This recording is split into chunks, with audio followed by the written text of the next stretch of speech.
Parte 2. Cleone. Cleone, embora frequentemente receba elogios por ter sido o último imperador em cujo governo o primeiro Império Galáctico foi razoavelmente unido e próspero, o reinado de um quarto de século de Cleon se caracterizou por uma contínua decadência. Não se pode atribuir ao monarca uma responsabilidade direta pelo fato, já que o declínio do império se deveu a fatores políticos e econômicos impossíveis de serem combatidos com os recursos disponíveis na época. Na verdade, foi muito feliz na escolha dos primeiros ministros, primeiro Eto de Merzeu e depois Ari-Seldon. O imperador sempre acreditou que este último usaria a psicohistória com sucesso para formular suas estratégias de governo. Cleon e Seldon enfrentaram juntos a conspiração dos Joranumitas, que teve um desfecho inesperado. Enciclopédia Galáctica. Capítulo 1. Mandel Gruber era um homem feliz. Pelo menos, dava essa impressão a Ari-Seldon. Seldon interrompeu os exercícios matinais para observá-lo. Gruber, que aparentava ter 40 e tantos anos, ou seja, alguns anos a menos que Seldon, estava com a pele um pouco envelhecida pelo trabalho ao ar livre, mas tinha uma cara limpa, jovial, encimada por cabelos ruivos, muito ralos, que deixavam quase totalmente à mostra o couro cabeludo rosado. Ele assoviava baixinho enquanto examinava as folhas dos arbustos, em busca de sinais de insetos daninhos. Ele não era o jardineiro-chefe, é claro. O jardineiro-chefe do Palácio Imperial era um alto funcionário que ocupava um escritório em um dos edifícios do gigantesco complexo palaciano, comandando um exército de homens e mulheres. Era provável que não pisasse nos jardins mais que 1 ou 2 vezes por ano. Gruber pertencia àquele exército. Seu cargo, Seldon sabia, era jardineiro de primeira classe, e bem merecido, depois de quase 30 anos de serviços bem prestados. Quando ele parou no caminho de cascalho perfeitamente plano, Seldon lhe disse, mais um dia perfeito, Gruber. Gruber olhou para ele e seus olhos brilharam. É verdade, primeiro-ministro. Tenho pena dos que passam o dia trancados em um escritório. Como eu, por exemplo. Tenho uma vida invejável, primeiro-ministro, mas se vai desaparecer no interior de um edifício em um dia como este, não posso deixar de sentir pena do senhor. Agradeço pela simpatia, Gruber, mas sabe muito bem que 40 bilhões de trantorianos passam a vida inteira debaixo da cúpula. Tem pena de todos eles? Tenho, sim. Ainda bem que não nasci em Trantor e por isso consegui este cargo de jardineiro. Poucas pessoas neste planeta trabalham ao ar livre, mas sou um desses poucos afortunados. O tempo nem sempre está tão bonito. Isso é verdade. Tenho que ficar aqui mesmo quando está chovendo torrencialmente ou o vento ameaça me carregar. Mesmo assim, contanto que se esteja vestido adequadamente. Veja. Gruber abriu os braços, em um gesto amplo como seu sorriso, como se quisesse mostrar toda a extensão dos jardins imperiais. Tenho meus amigos, as árvores, os gramados e todos os pequenos animais para me fazer companhia, e jardins para manter em formas geométricas, mesmo no inverno. Já reparou na geometria dos jardins, primeiro-ministro? Estou olhando para eles agora, não estou? Estou falando na planta geral dos jardins, que é maravilhosa. Eles foram projetados por Tapir Savant há mais de 300 anos e mudaram muito pouco desde aquela época. Tapir foi um grande paisagista, o maior de todos, e é meu conterrâneo. Você nasceu em Anacreon? Isso mesmo. Um planeta localizado nos confins da galáxia, onde a natureza ainda é preservada e a vida pode ser doce. Vim para cá ainda rapaz, quando o atual jardineiro-chefe foi contratado pelo antigo imperador. Hoje estão falando em reformar os jardins. Gruber suspirou fundo e balançou a cabeça. Isso seria um grande erro. Estão ótimos do jeito que são, bem proporcionados, agradáveis aos olhos e ao espírito. Mas é verdade que, no passado, os jardins foram reformados várias vezes. Os imperadores logo se cansam do que é antigo e estão sempre em busca de novidades, como se o novo fosse sempre melhor. Nosso atual imperador, que tem a vida longa, está planejando uma reforma com o jardineiro-chefe. Pelo menos, é o que corre entre os jardineiros. Disse a última frase rapidamente, como se estivesse envergonhado de repetir os mexericos palacianos. Pode ser que a reforma ainda demore. Espero que sim, primeiro-ministro. Por favor, se tiver uma chance, o que não deve ser fácil para um homem ocupado como o senhor, dê uma olhada na planta dos jardins. É uma obra de rara inspiração. Se dependesse de mim, não tiraria uma folha que fosse do seu lugar, nem uma flor, nem um coelho, em todas essas centenas de quilômetros quadrados. Seldon sorriu. É um homem dedicado, Gruber. Não ficarei surpreso de um dia for nomeado jardineiro-chefe. Espero que não. O jardineiro-chefe não respira ar puro, Não tem tempo para apreciar a beleza das flores e esquece tudo o que aprendeu da natureza. Ele mora ali, apontou Gruber, com uma expressão de desdém, e acho que não sabe mais distinguir um arbusto de um regato, a menos que um dos assistentes o leve para fora e ponha sua mão em um ou a mergulhe no outro. Por um momento, parecia que Gruber iria cuspir no chão em sinal de desprezo, mas não encontrou nenhum lugar para depositar sua saliva. Seldon começou a rir. Grubei, gosto de conversar com você. Quando estou assoberbado com as tarefas do dia, é bom tirar alguns momentos para escutar a sua filosofia de vida. Ah, primeiro-ministro, não sou nenhum filósofo. Não tenho estudo para isso. Ninguém precisa de estudo para ser um filósofo. Basta uma mente ativa e muita experiência de vida. Tome cuidado, Gruber. Posso me sentir tentado a promovê-lo. Se me deixar como estou, primeiro-ministro, terá minha eterna gratidão. Seldon estava sorrindo quando se despediu do jardineiro, mas o sorriso desapareceu no momento em que seus pensamentos se voltaram para os problemas do dia a dia. 10 anos como primeiro-ministro. Se Gruber soubesse como Seldon estava farto do cargo que ocupava, sua simpatia atingiria proporções astronômicas. O jardineiro seria capaz de compreender o fato de que o progresso de Seldon no terreno da psicohistória ameaçava colocá-lo diante de um dilema insuperável. Capítulo 2. O passeio de Seldon pelos jardins do palácio era o epítome da paz. Difícil acreditar, ali no meio dos domínios imediatos do imperador, que estava em um planeta quase totalmente coberto por uma cúpula. Ali, naquele lugar, era como se estivesse no planeta natal, Helicon, ou em Anacreon, o planeta de Gruber. Naturalmente, a sensação de paz era ilusória. Os jardins eram guardados, muito bem guardados. Antigamente, no passado remoto, os jardins do Palácio Imperial, muito menos sofisticados, muito menos contrastantes com um planeta que apenas começava a construir cúpulas em regiões limitadas, eram abertos a todos os cidadãos e o imperador podia caminhar pelas alamedas, desacompanhado, cumprimentando súditos com um gesto de cabeça. Isso era coisa do passado. Agora, havia guardas armados e nenhum habitante de Trantor podia entrar nos jardins sem permissão. Isso, porém, não eliminava o perigo, pois este estava principalmente nos funcionários descontentes e nos soldados corruptos e subornáveis. O perigo para o imperador e seus ministros estava do lado de dentro do palácio, e não do lado de fora.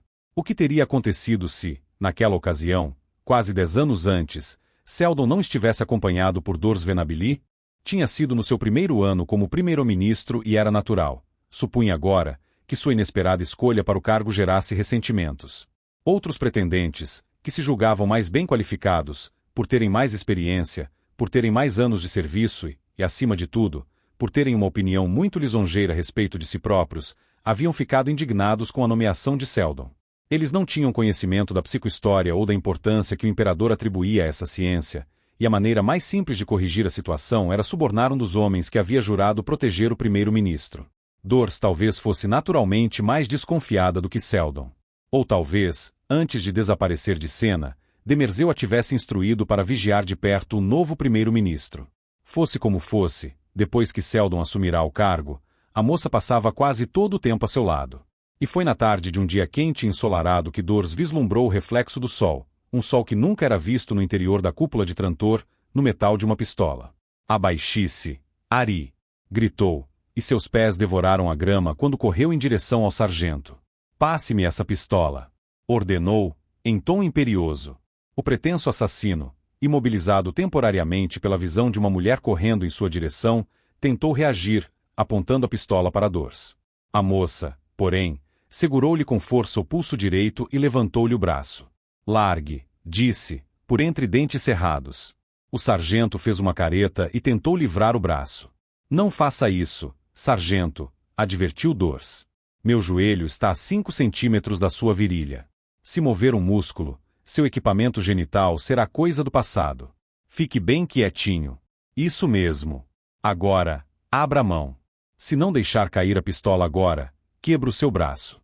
Um jardineiro chegou correndo com um ancinho na mão, mas Dors fez um gesto para que se mantivesse à distância. A pistola caiu no chão. Seldon também se aproximou. Deixe comigo, Dors. Nada disso. Esconda-se atrás daquelas árvores e leve a pistola com você.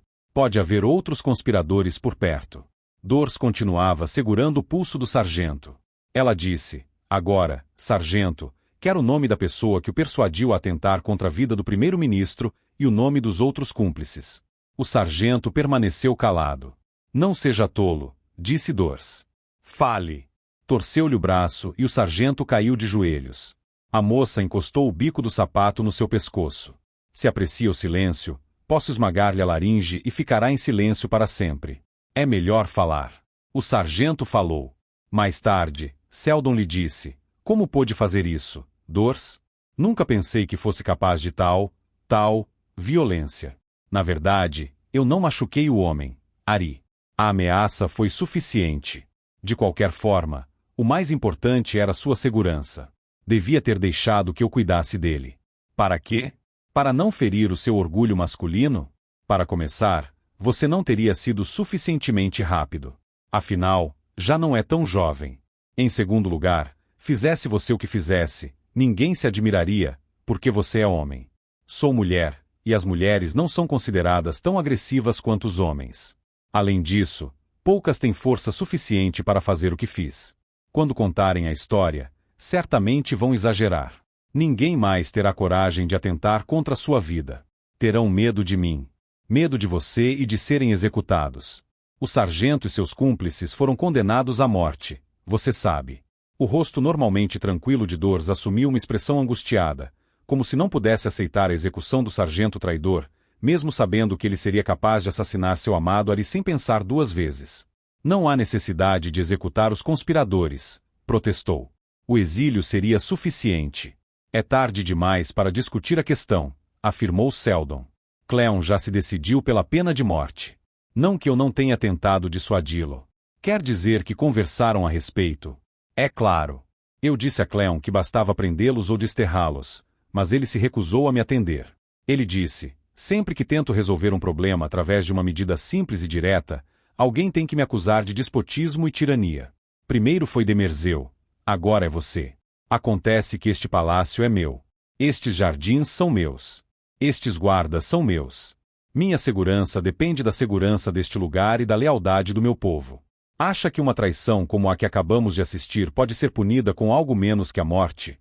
De que outra forma podemos garantir a sua segurança? De que outra forma podemos garantir a minha segurança? Argumentei que eles não podiam ser condenados sem julgamento. Tem razão, concordou. Serão submetidos a um julgamento sumário, e ai do juiz que não votar pela execução. Vou deixar isso bem claro. Dors parecia horrorizada. Você está aceitando isso muito passivamente. Concorda com o imperador? Seldon fez que sim com a cabeça, relutante. Concordo. Porque foi um atentado contra a sua vida. Trocou seus princípios pela vingança? Você me conhece, Dors. Não sou uma pessoa vingativa.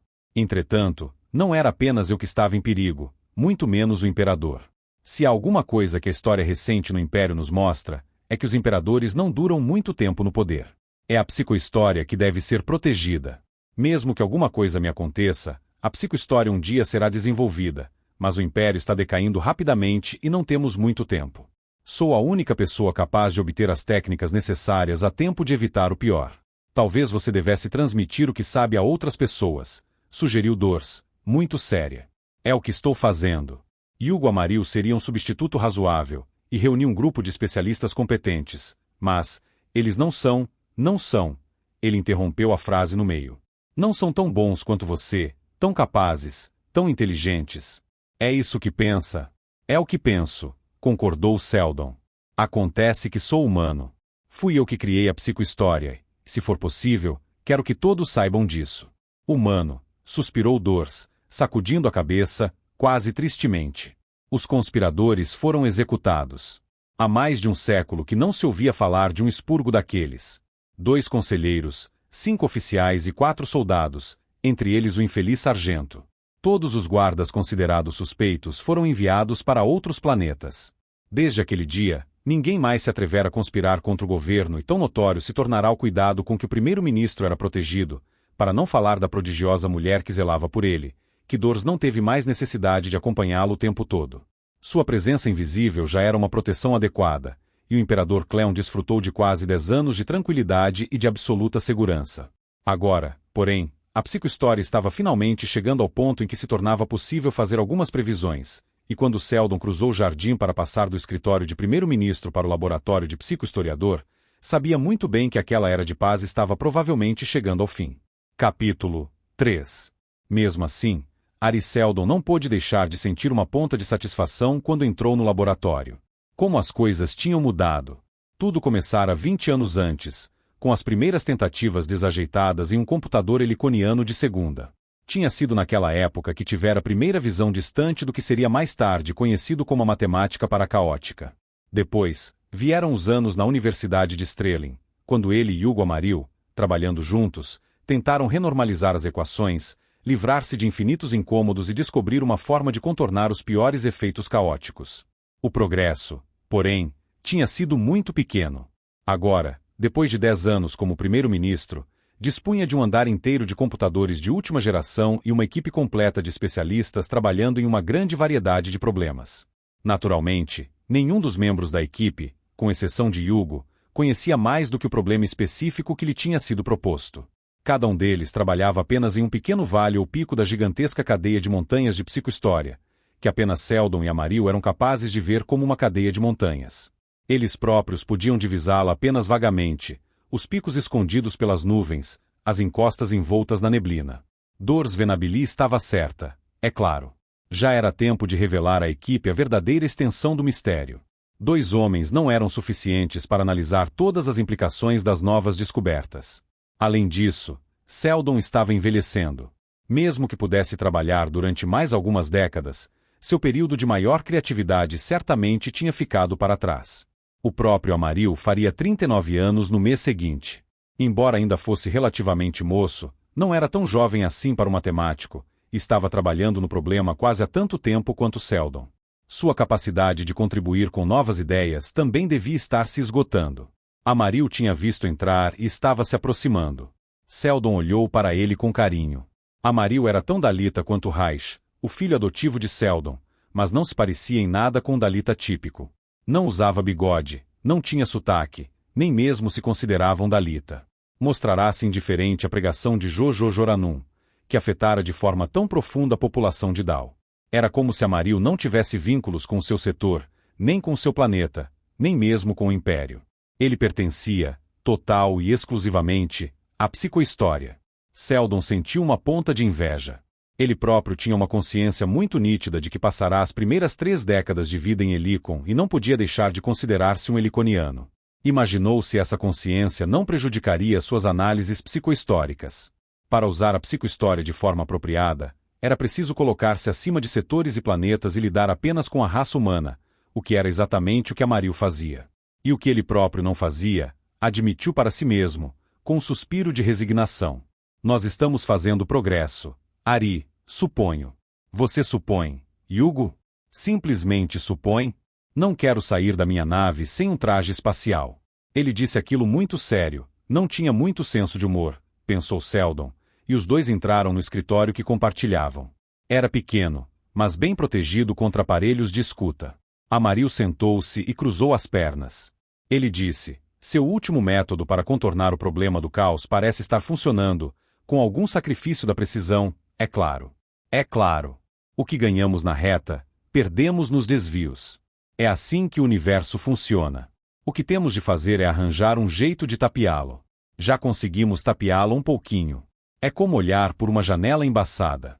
Melhor que os anos que passamos tentando olhar por uma janela fechada. Amarillo murmurou alguma coisa consigo mesmo e depois disse, podemos distinguir algumas formas. Explique. Não posso, mas tenho o primeiro radiante, no qual venho trabalhando como um Lamech. É um animal, uma besta de carga, que temos em Helicon. Não existe em Trantor. Se o Lamech trabalha duro, é assim que tem sido meu trabalho com o primeiro radiante.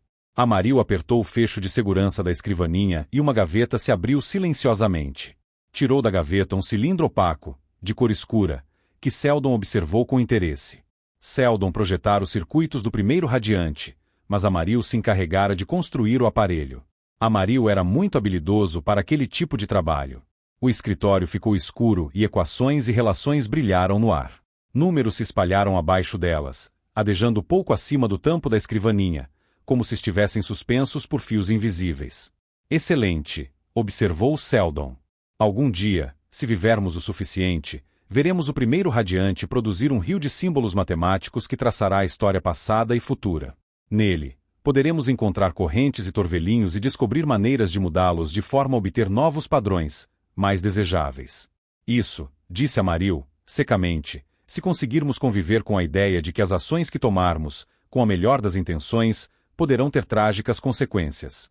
Acredite, Hugo, jamais vou para a cama sem que me ocorra uma ideia parecida. Acontece, porém, que esse dia ainda não chegou. Tudo o que temos é isto, que, nas suas palavras, equivale a enxergar algumas formas através de uma janela embaçada. É verdade. E o que acha que está vendo, Hugo? Seldon observou Amaril com olhar crítico. Tinha ganho um pouco de peso, estava ficando roliço.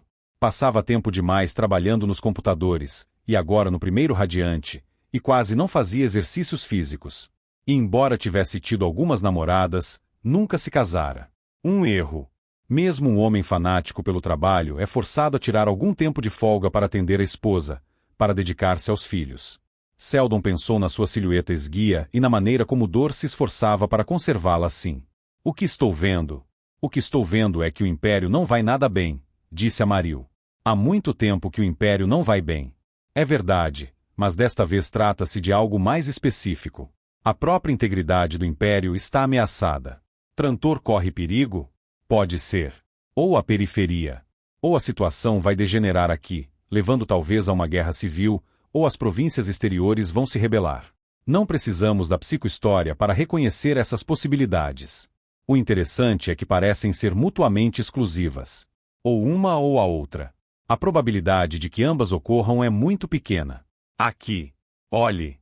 A matemática é sua. Observe. Os dois examinaram o primeiro radiante durante um longo tempo.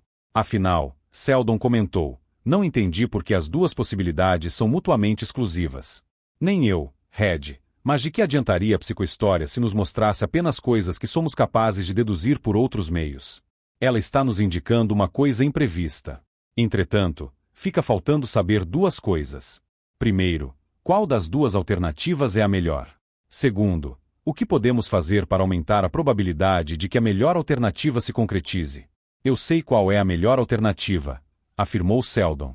Perder a periferia e conservar Trantor. Tem certeza? Tenho. Afinal de contas, estamos aqui, não estamos? Não está querendo dizer que nossa escolha deve se basear em interesses pessoais. Não, mas a psicohistória deve ser preservada a todo custo. De que adiantará salvar a periferia, se as condições em Trantor nos forçarem a interromper a nossa pesquisa? Não digo que fossemos assassinados, mas talvez nos impedissem de trabalhar. Nosso destino depende do desenvolvimento da psicohistória. Se a periferia se rebelar, isso apenas dará início a um processo de desintegração, que levará muito tempo para chegar à parte central do Império. Mesmo que esteja certo, Ari, o que devemos fazer para salvar Trantor? Para começar, temos de pensar a respeito. Depois de alguns momentos, Seldon rompeu o silêncio.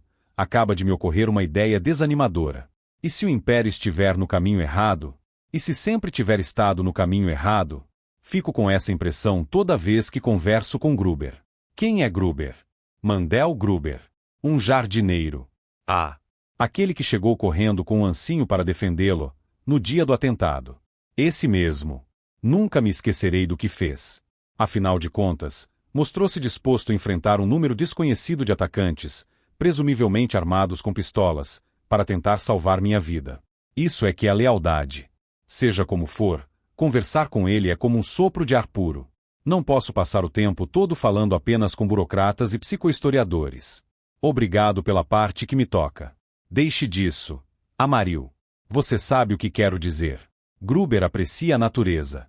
Ele gosta do vento, da chuva, do frio e de tudo mais que existe fora da cúpula. Eu mesmo às vezes sinto falta dessas coisas. Pois eu, não. Poderia passar o resto da vida sem ir lá fora. É porque você está acostumado ao nosso modo de viver.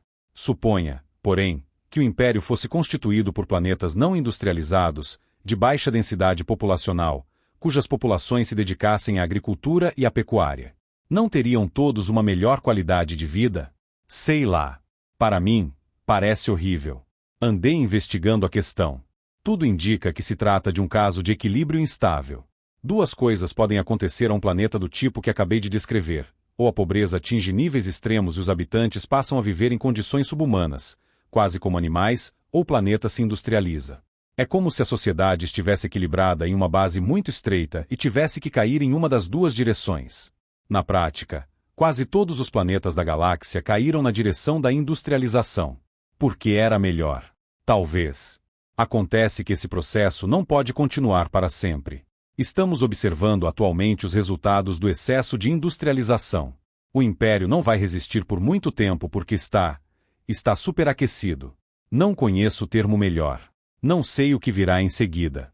Se, através da psicohistória, conseguirmos evitar a queda, ou, o que é mais provável, conseguirmos apressar a recuperação depois da queda, estaremos trabalhando apenas para assegurar que haja outro período de superaquecimento? Será esse o único futuro a que a humanidade pode aspirar, empurrar a pedra, como Sísifo, até o alto da montanha, só para vê-la rolar de volta? Quem é Sísifo? Um personagem de uma lenda antiga. Amaril, você precisa ler mais. Amaril deu de ombros. Para saber quem é Sísifo. Isso não importa. Talvez a psicohistória nos mostre o caminho para uma sociedade totalmente nova, diferente de tudo que conhecemos, que seja estável e desejável. Espero que sim, suspirou Seldon. Espero que sim, mas ainda não vejo nenhum sinal disso.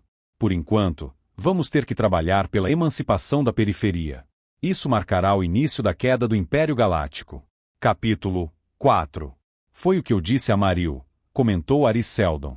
Isso marcará o início da queda do Império Galáctico. E é verdade, Dors. Dors até então não fizera nenhum comentário. Ela aceitava o cargo de Seldon da mesma forma como aceitava tudo mais, com toda tranquilidade. Sua única missão era protegê-lo e proteger a psicohistória. Entretanto, a posição de Seldon tornava mais difícil essa tarefa. A melhor defesa era não ser notado. Enquanto Seldon estivesse em evidência, graças à posição que ocupava, todas as precauções seriam insatisfatórias e insuficientes. Os aposentos luxuosos que agora ocupavam, as sofisticadas proteções contra dispositivos de escuta, a vantagem de dispor de uma verba quase ilimitada para suas pesquisas históricas, nada disso a satisfazia. Trocaria de bom grado tudo aquilo por seu antigo alojamento na Universidade de Strelin. Melhor ainda, por um apartamento anônimo em um setor anônimo, onde ninguém os conhecesse. Pode ser, Ari querido, disse, afinal. Mas não é tudo. O que não é tudo? A informação que acaba de me fornecer. Você disse que vamos perder a periferia. Como? Por quê? Seldon sorriu. Gostaria de saber, Dors, mas a psicohistória ainda não está suficientemente desenvolvida para nos fornecer todas as respostas. Nesse caso, diga-me a sua opinião. Os governadores desses planetas distantes têm interesse em proclamar a independência? Claro que esse é um fator de peso. Você sabe melhor do que eu que houve rebeliões no passado, mas elas foram logo sufocadas. Desta vez, porém, os efeitos serão permanentes. Por que o Império está mais fraco? Sim, porque o comércio diminuiu, as comunicações se tornaram mais precárias, os governadores da periferia se sentem mais fortes do que nunca. Se um deles tiver ambições pessoais, pode descobrir qual deles vai ser? De forma alguma. Tudo que podemos extrair da psicohistória a esta altura é o conhecimento de que se surgir um governador de capacidade fora do comum, que seja suficientemente ambicioso, encontrará condições extremamente favoráveis para rebelar-se contra o Império. O estupim pode ser outra coisa, como um grande desastre natural, ou uma guerra civil entre dois grupos de planetas.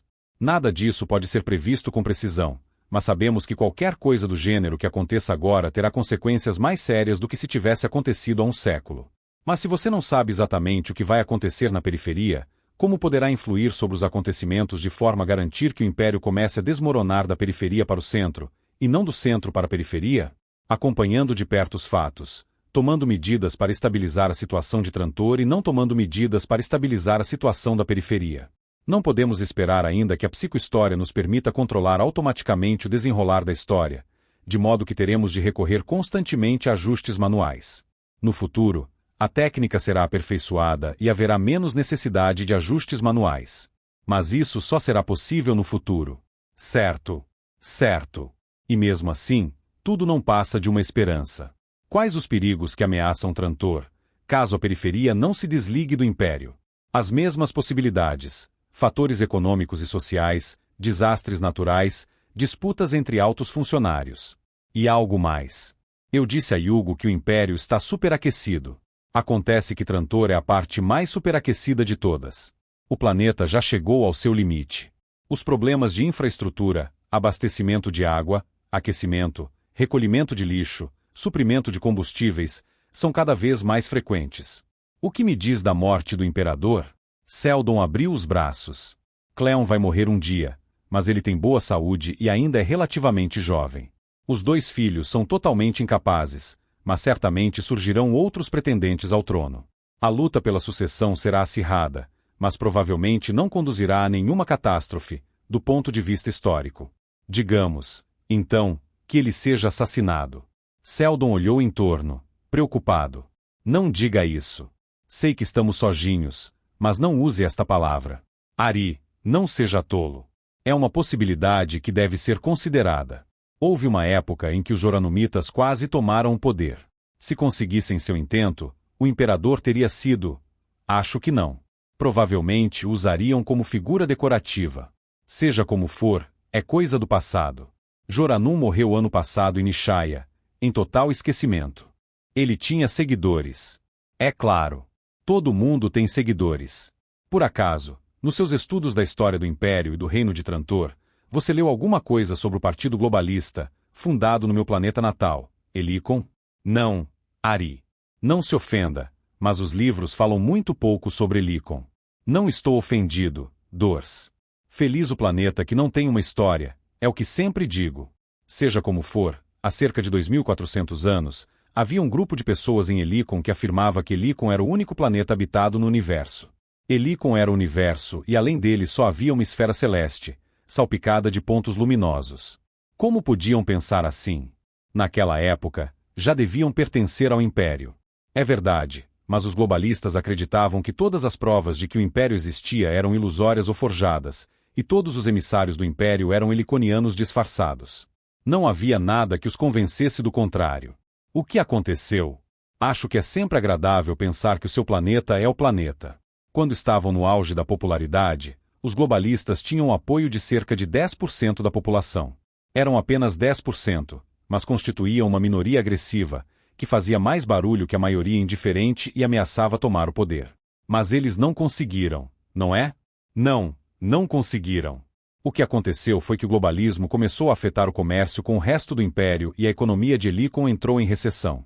Quando a crença começou a afetar o bolso da população, sua popularidade diminuiu rapidamente. A ascensão e a queda do globalismo deixaram muita gente intrigada na época, mas tenho certeza de que a psicohistória teria explicado o fenômeno de forma muito lógica. Entendo. Ari, por que me contou essa história? Suponho que tem alguma relação com o assunto que estávamos discutindo.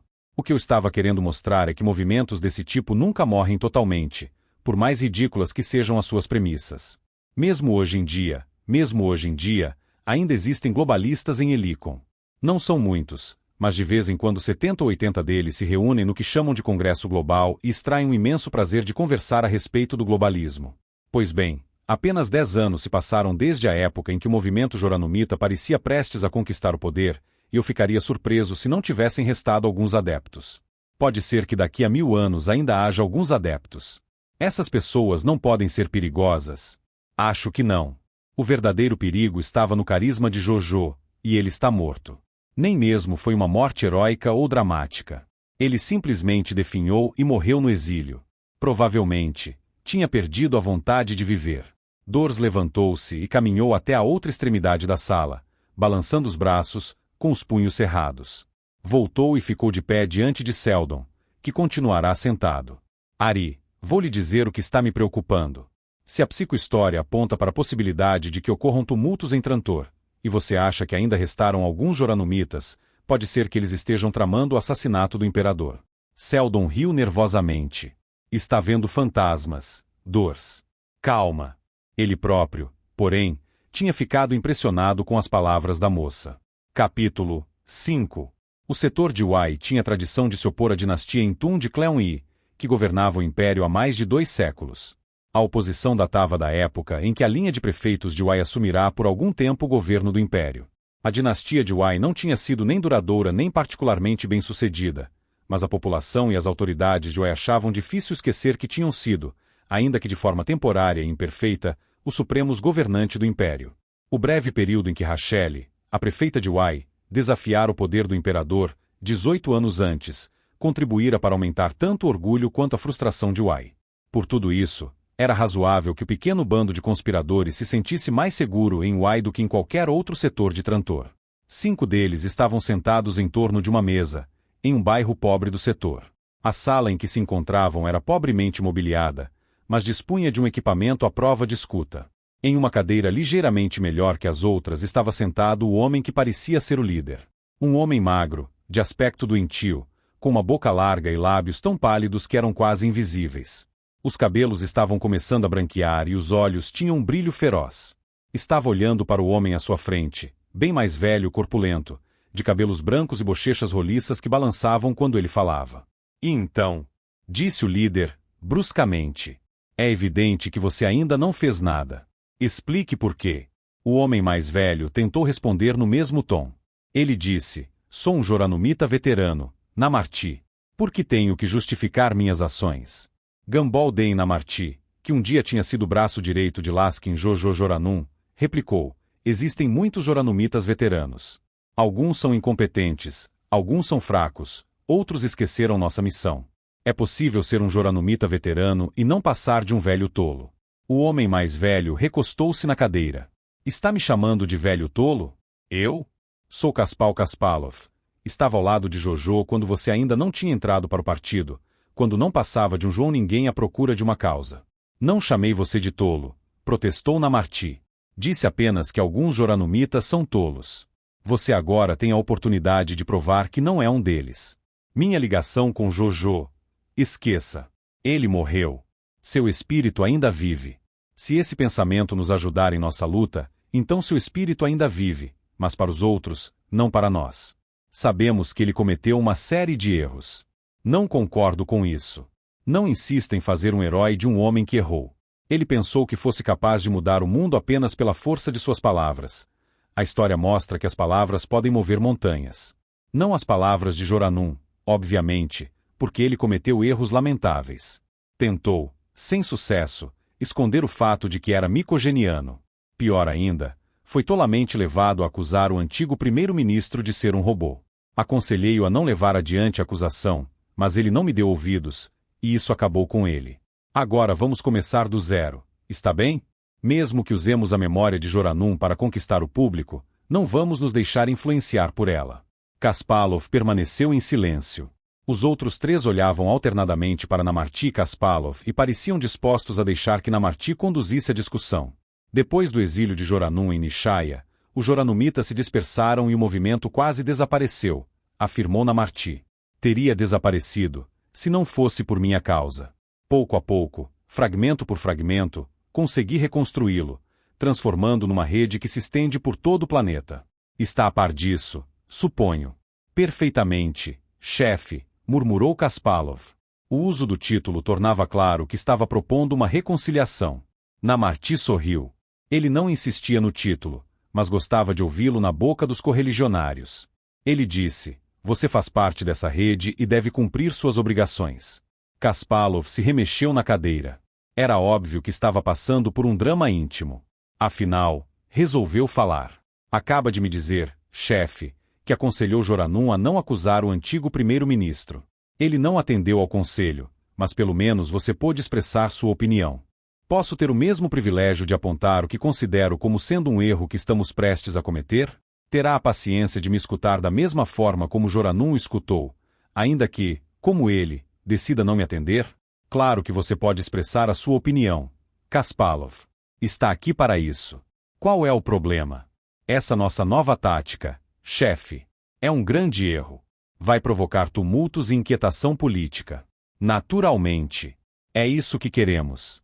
Namarti agitou-se na cadeira, controlando com esforço seu ódio. Joranum tentou usar a persuasão. Não deu certo.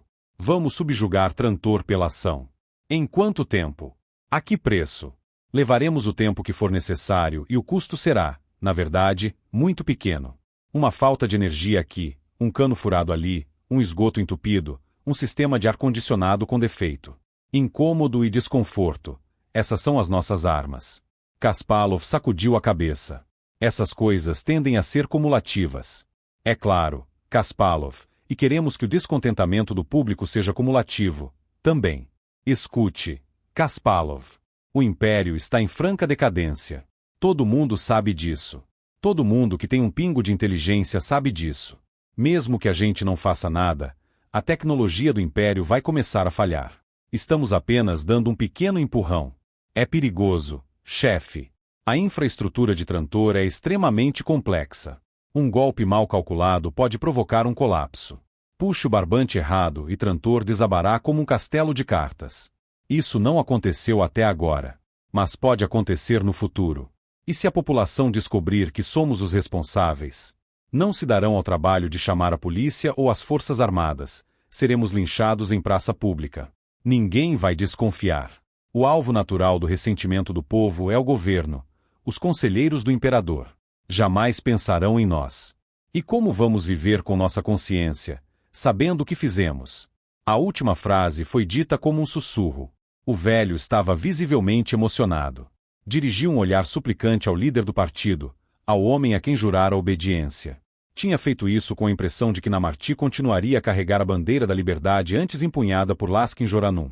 Agora, Kasparov não estava certo de que Jojo aprovaria o que seu sucessor estava fazendo. Namarti fez um muxoxo, como um pai diante de uma traquinagem de um filho. Kasparov, será que você está ficando sentimental? Quando chegarmos ao poder, vamos juntar os pedaços e iniciar o processo de reconstrução. Será fácil conquistar o apoio das massas usando aquela velha conversa de Joranum a respeito da participação do povo no governo. Depois que consolidarmos nossa posição, poderemos estabelecer um governo mais forte e eficiente. Ficaremos assim com um Trantor melhor e um império mais sólido. Instituiremos uma espécie de Conselho de Estado onde representantes das diversas regiões poderão discutir os problemas do império até ficarem roucos, mas as decisões finais serão nossas. Kasparov não disse nada. Namarti prosseguiu. Você parece indeciso. Por quê? Nosso plano vai dar certo. Até agora, funcionou perfeitamente. O imperador não sabe o que está acontecendo. O primeiro-ministro é um matemático que vive fora da realidade. Ele derrotou Joranum, é certo, mas depois disso não fez mais nada que prestasse. Ele inventou uma coisa chamada... Esqueça. Joranum atribuía uma grande importância a esse invento, mas isso, como a sua obsessão por robôs, se deve ao fato de ter nascido em Mikogen. Na verdade, o suposto invento não tem psicanálise histórica ou coisa parecida. Ouvi Joranum dizer, esqueça. Limite-se a fazer a sua parte. Você é o encarregado da ventilação do setor de anemoria, não é? Providencie para que o sistema apresente algum tipo de defeito. Uma pane que faça aumentar a umidade, uma falha nos filtros que produza um cheiro desagradável, qualquer coisa do gênero. Ninguém vai morrer. Por isso, não há razão para sentir-se culpado. Você vai apenas tornar a vida das pessoas um pouco menos agradável, de modo a aumentar o nível geral de insatisfação. Podemos contar com a sua ajuda? O que será apenas um desconforto para as pessoas jovens e saudáveis pode pôr em risco a vida das crianças, dos idosos, dos doentes. Quer fazer uma revolução sem que ninguém saia ferido? Kasparov murmurou alguma coisa. É impossível tomar o governo sem que ninguém se machuque, afirmou Namarti. Faça a sua parte. Escolha um método que não coloque em perigo as vidas dos velhos e das crianças, se isso tranquiliza sua consciência, mas faça o trabalho. Gostaria de perguntar mais uma coisa, chefe. Então pergunte, disse Namarti, em tom resignado. Até o momento, estamos apenas tentando abalar o prestígio do governo, mas vai chegar o dia em que você vai tirar vantagem da insatisfação popular para tomar o poder. Como pretende fazer isso? Quer saber exatamente como vamos fazer? Quero. Quanto mais depressa agirmos, menores serão os danos, mais eficiente será o ato cirúrgico. Ainda não chegamos a um acordo quanto à natureza exata desse ato cirúrgico, respondeu Namarti, destacando bem as palavras. Logo que decidirmos, você será informado. Até lá, concorda em fazer a sua parte? Concordo, chefe, respondeu Kasparov, sem muita convicção. Nesse caso, pode ir, disse Namarti, dispensando com um gesto. Kasparov levantou-se e saiu. Namarti esperou que ele se retirasse e disse para o homem à sua direita, não podemos mais confiar em Kasparov. Ele se vendeu ao inimigo e quer conhecer nossos planos apenas para nos trair. Acabe com ele. O outro assentiu e os três saíram, deixando Namarty sozinho. Ele desligou os painéis luminosos das paredes, deixando apenas um quadrado no teto para quebrar a escuridão. Namarty pensou, toda corrente tem elos fracos, que precisam ser eliminados. Foi o que fizemos no passado. Em consequência, nossa organização se tornou muito mais forte. Sorriu na penumbra, contorcendo o rosto numa espécie de alegria feroz. Afinal, a rede agora se estendia até o palácio. Era precária, é verdade, ainda não totalmente digna de confiança, mas estava lá. E seria reforçada. Capítulo 6. O tempo nos jardins do Palácio Imperial estava quente e ensolarado há vários dias. Aquilo não era comum. Ari lembrou-se de que Dors uma vez lhe explicará como aquela região do planeta, onde os invernos eram frios e as chuvas frequentes, tinha sido escolhida para a sede do governo. Ela não foi propriamente escolhida, explicará a moça. O terreno pertence à nobreza desde a época do reino de Trantor. Quando o reino se tornou um império, os imperadores passavam o ano em vários lugares: balneários, residências de inverno, casas de campo. Pouco a pouco, o planeta foi sendo coberto por cúpulas. Um dia, um imperador passou alguns dias aqui, gostou do lugar e mandou que o deixassem de fora quando o programa de instalação das cúpulas foi completado. Justamente porque era o único local do planeta que não tinha sido coberto por uma cúpula, ele se tornou algo especial, um lugar diferente dos outros. Em consequência, o imperador seguinte também decidiu morar aqui. Assim nasceu uma tradição que vem sendo mantida até hoje. Como sempre acontecia quando ouvia relatos semelhantes, Seldon imediatamente tentará imaginar como a psicohistória lidaria com um caso como aquele. Conseguiria prever que uma parte do planeta seria deixada do lado de fora da cúpula, embora sem especificar a região? Ou levaria à conclusão errônea de que várias partes do planeta seriam deixadas de fora, ou de que o planeta seria totalmente coberto? Como a psicohistória podia levar em conta o gosto pessoal de um certo imperador que estava no trono em um momento crucial e tomar uma decisão apenas por um capricho? À sua frente, Seldon via o caos, e talvez a loucura. Bom tempo deixará Cleon Ir visivelmente satisfeito. Estou ficando velho, Seldon comentou. Não preciso lhe dizer isso, somos da mesma idade. Sei que é sinal de velhice não ter vontade de jogar tênis ou de ir pescar, mesmo sabendo que o lago recebeu novos peixes, mas hoje prefiro passear nas alamedas. Estava comendo sementes enquanto falava, algo parecido com o que em Helicon, o planeta natal de Seldon, seria chamado de sementes de abóbora, só que maiores e de sabor menos delicado. Cleon as quebrava com os dentes, removia a casca fina e colocava a parte comestível na boca. Seldon não gostava muito daquele tipo de semente, mas quando o imperador lhe ofereceu algumas, teve que aceitar. O imperador estava com um punhado de cascas na mão e olhou em volta à procura de uma cesta de lixo.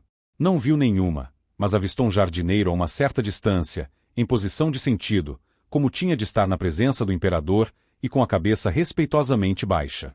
Jardineiro! Chamou Cleon. O jardineiro se aproximou. Majestade!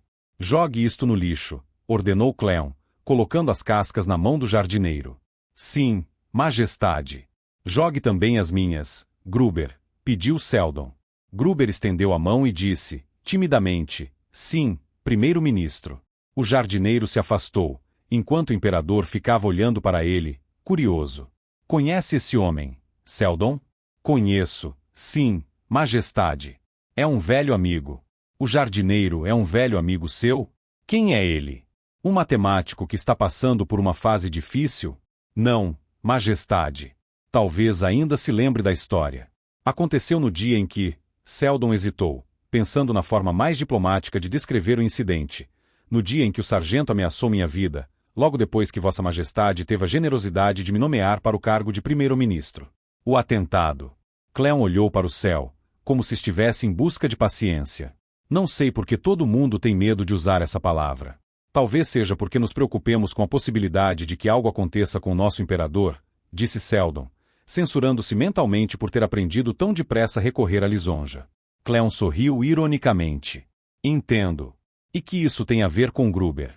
É esse o nome dele, não é? Sim, majestade. Mandel Gruber. Vossa Majestade talvez se lembre de que um jardineiro chegou correndo, com um ancinho na mão, para me defender do sargento. Oh, sim. Esse jardineiro era ele? Ele mesmo, majestade. Considero um amigo desde aquele dia, e faço questão de falar com ele sempre que venho passear no jardim.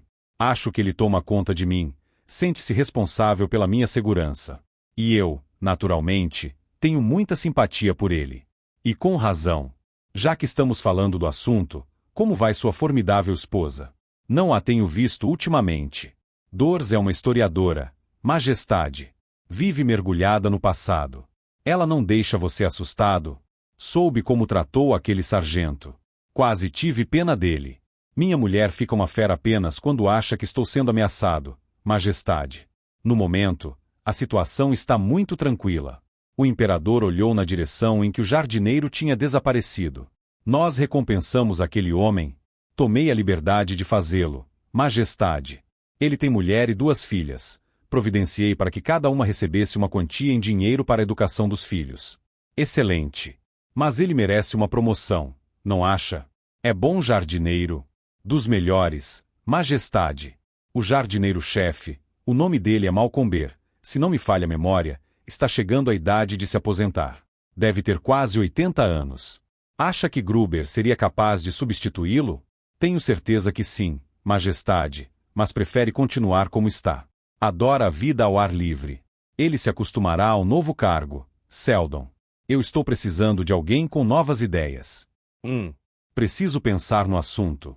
Seu amigo Gruber pode ser exatamente a pessoa que eu estava precisando. A propósito, Seldon, o que você quis dizer quando afirmou que a situação está muito tranquila? Quis dizer apenas, majestade, que não existem no momento vozes dissidentes na corte imperial. Você não diria isso, Seldon, se fosse imperador e tivesse que lidar com todos esses funcionários e suas reclamações. Como pode me dizer que a situação está calma quando toda semana chegam notícias de distúrbios nos mais variados pontos de Trantor? Essas coisas acontecem. Pelo que me lembro, não costumavam acontecer com tanta frequência. Talvez não acontecessem, majestade. Nossa infraestrutura está velha e desgastada. Para reformá-la, seria necessária uma verdadeira fortuna. O momento não é propício para um aumento dos impostos. Não existe um momento propício para isso, Seldon. O que sei é que a população está cada vez mais descontente com os serviços públicos. Você precisa tomar providências. O que diz a psicohistória? A mesma coisa que o bom senso, que tudo está envelhecendo. Sabe de uma coisa? Esta conversa está estragando meu dia. Deixe o caso em suas mãos, Seldon. Sim, majestade, disse Seldon, humildemente. O imperador se afastou e Seldon pensou consigo mesmo que a conversa também tinha estragado seu dia. O colapso do Celtro era a alternativa indesejável. O que fazer, porém, para evitá-lo e transferir a crise para a periferia? A psicohistória não explicava. Capítulo 7. Reich Seldon estava muito contente, porque era a primeira vez em meses que tinha oportunidade de jantar com as 2 pessoas que considerava como pai e mãe. Sabia muito bem que não eram seus pais biológicos, mas isso não importava. Sorriu para eles com amor. O ambiente não era tão aconchegante como em Strelin, onde moravam em um pequeno apartamento que se encaixava como uma joia no cenário mais amplo da universidade. Agora, infelizmente, nada podia esconder a pompa de uma suíte palaciana.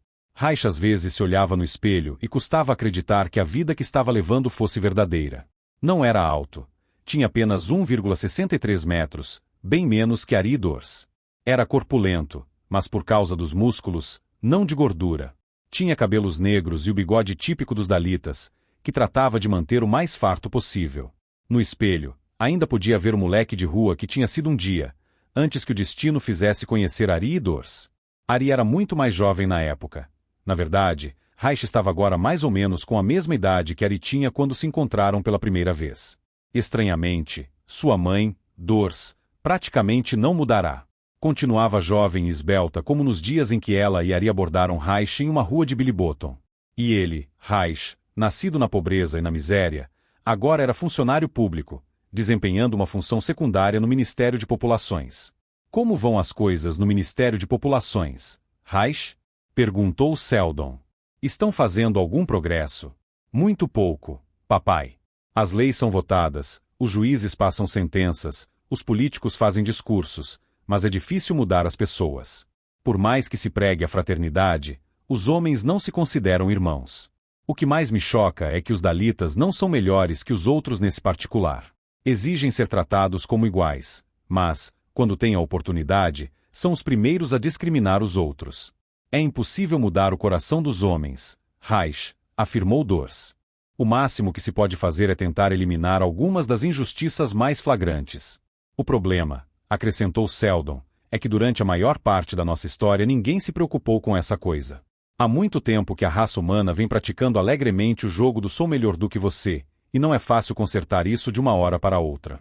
Se permitimos que a sociedade seguisse o seu curso durante 1000 anos, não podemos reclamar se forem necessários 100 anos, digamos, para reverter essa tendência. Às vezes, papai, disse Reich, penso que me arranjou este emprego para me punir.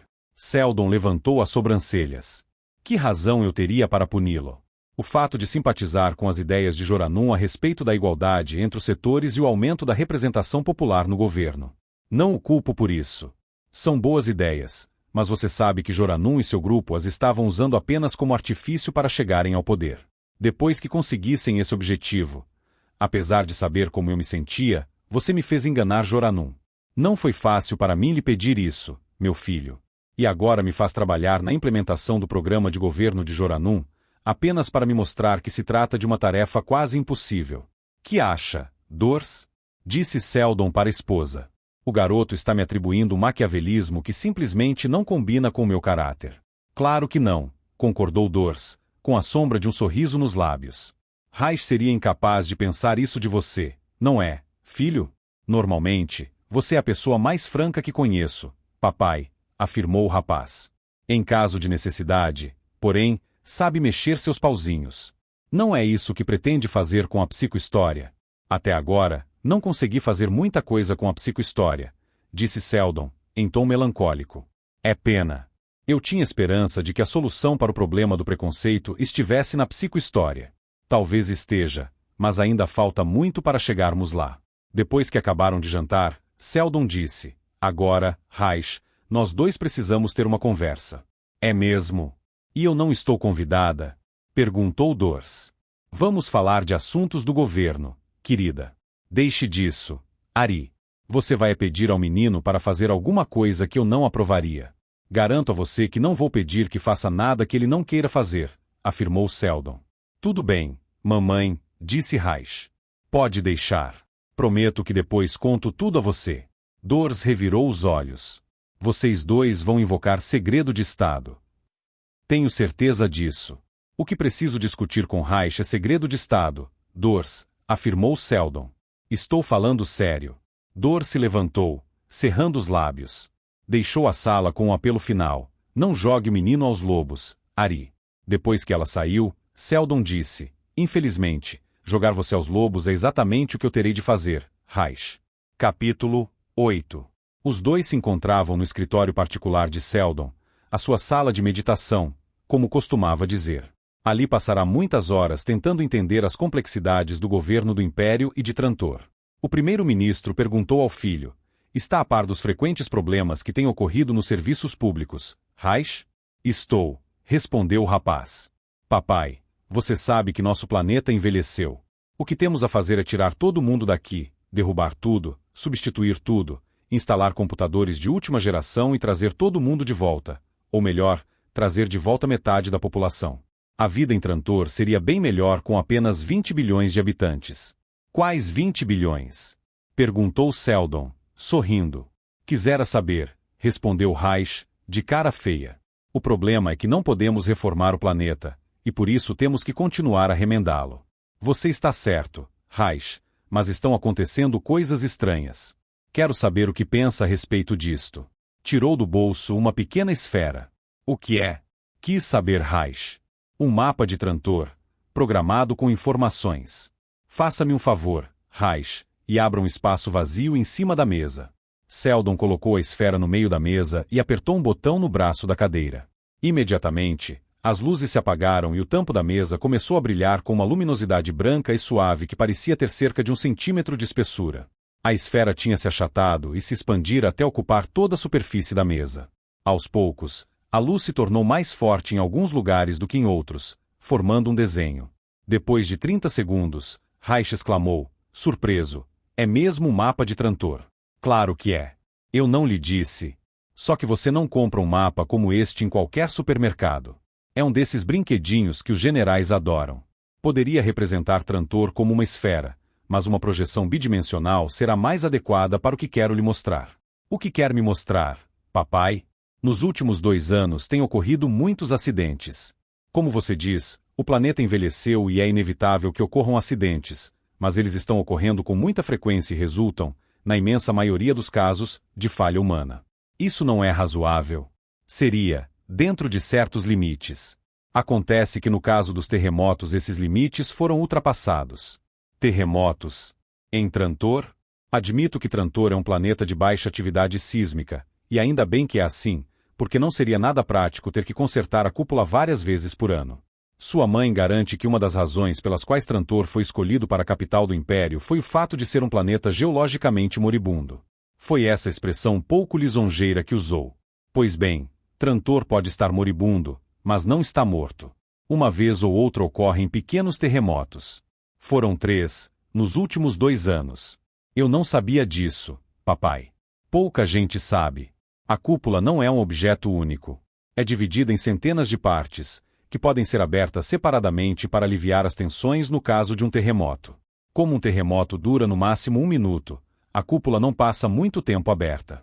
Tudo acontece tão depressa que os trantorianos nem chegam a perceber que aconteceu alguma coisa fora do normal. É mais provável que sintam um pequeno tremor, ou escutem o barulho das máquinas, do que se deem conta de que estiveram expostos por alguns instantes ao tempo que estava fazendo do lado de fora. Isso é bom, não é? Deveria ser. É tudo controlado por computador.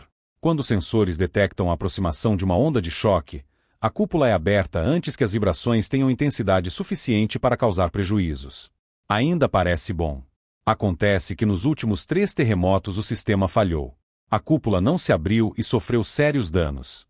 Os consertos foram demorados, custaram caro e o controle do tempo funcionou de forma precária durante um período considerável. Reich, quer saber qual é a probabilidade de que o sistema não funcione 3 vezes seguidas? É pequena? Muito pequena. Menor que 1%. Tudo leva a crer que alguém tenha sabotado o sistema. Reich. Mais ou menos uma vez a cada 100 anos, ocorre um vazamento de magma, algo muito mais sério do que um pequeno terremoto. Não quero nem pensar nas consequências de um vazamento desses, se não for detectado a tempo. Felizmente, isso não aconteceu até hoje, nem há razão para que venha a acontecer no futuro, mas, dê uma olhada.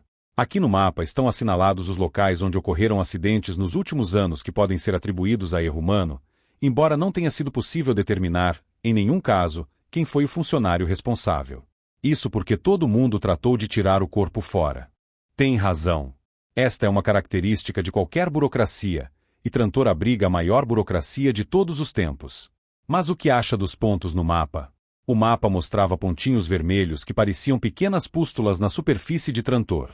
Não vejo nenhum padrão, disse Reich, cautelosamente. Eles parecem estar distribuídos por toda a superfície. Exatamente. É isso que me intriga. Era de se esperar que as partes mais antigas de Trantor, as partes que foram cobertas há mais tempo, estivessem com equipamento em piores condições e fossem mais sujeitas a defeitos, o que aumentaria a probabilidade de uma falha humana. Vou colorir de azul as partes mais antigas de Trantor. Verá que os acidentes não parecem estar ocorrendo com maior frequência nas partes azuis do que nas partes brancas. E daí? Minha conclusão, Reich, é que os acidentes não se devem a causas naturais, mas estão sendo provocados deliberadamente em todo o planeta, de forma a criar um descontentamento geral. Isso parece impossível. É mesmo. Vamos analisar a distribuição cronológica dos acidentes. As manchas azuis e os pontos vermelhos desapareceram. O mapa de Trantor ficou vazio por alguns instantes e depois os pontos vermelhos começaram a aparecer e desaparecer, um de cada vez, aqui e ali. Observe que a distribuição temporal também é uniforme. Acontece um acidente, depois outro, a intervalos praticamente iguais. Acha que também é proposital? Tem que ser. Quem está fazendo isso quer causar o máximo de perturbação com o mínimo de esforço. Não faria sentido provocar um acidente logo depois de outro, porque os dois se cancelariam parcialmente nos noticiários e na opinião pública. Eles querem extrair o máximo de cada acidente. O mapa se apagou e a esfera voltou à forma original. Seldon guardou-a no bolso. Quem são os responsáveis? Perguntou Reich. Faz alguns dias, houve um crime de morte no setor de Wai, replicou Seldon. E daí? Embora Wai não seja um dos setores mais violentos, Tenho certeza de todo dia ocorrem muitos assassinatos lá. Centenas, confirmou Seldon, balançando a cabeça. Em certos dias, o número de homicídios em todo o planeta chega a quase 1 milhão. Muitos desses crimes jamais são solucionados. Os mortos simplesmente passam para os livros como estatísticas anônimas. Este assassinato, porém, foi fora do comum. O homem tinha sido esfaqueado, mas ainda estava vivo quando o encontraram. Teve tempo para balbuciar uma única palavra antes de morrer: chefe. Isso despertou uma certa curiosidade e ele acabou sendo identificado. Trabalhava em Anamoria e não se sabe o que estava fazendo em Uai. Um funcionário mais diligente conseguiu descobrir que ele era um antigo joranumita chamado Kaspal Kaspalov, que havia sido muito ligado a Laskin Joranum. E agora estava morto. Assassinado. Reich franziu a testa. Está suspeitando de uma conspiração dos joranumitas? Eles não existem mais. Não faz muito tempo, sua mãe me perguntou se eu achava que os joranumitas ainda estavam ativos. Respondi que certas crenças custam a morrer, por mais ridículas que sejam, mas eu achava que o número de joranumitas era tão pequeno que não precisávamos nos preocupar com eles. Depois, comecei a pensar, e se os joranumitas conservaram sua organização? E se ainda têm uma certa força? São capazes de matar alguém que consideram um traidor e estão provocando esses acidentes como parte de um plano para tomar o poder? Não acha que está abusando da imaginação, papai? Pode ser. Pode ser que eu esteja totalmente errado. Acontece que o crime ocorreu em Uai, e, até agora, não houve nenhum acidente em Uai. O que é que isso prova? Isso pode significar que o centro da conspiração é em Uai e os conspiradores não querem tornar a vida desagradável para si próprios, apenas para o resto da população de Trantor. Pode significar também que os culpados não sejam os joranumitas, e sim os governantes de Uai, que ainda sonham em conquistar o império. Papai, você não tem informações suficientes para chegar a nenhuma conclusão. Sei disso. Suponha, porém, que seja uma conspiração dos joranumitas. O braço direito de Joranum era um homem chamado Gambol Dein Namarti. Não temos nenhum registro de sua morte, nem sabemos o que aconteceu com ele nos últimos 9 anos. Isso, em si, não quer dizer nada. Afinal de contas, é fácil uma pessoa se esconder no meio de 40 bilhões. Houve uma época da minha vida em que tentei fazer a mesma coisa. Naturalmente, ele pode estar morto.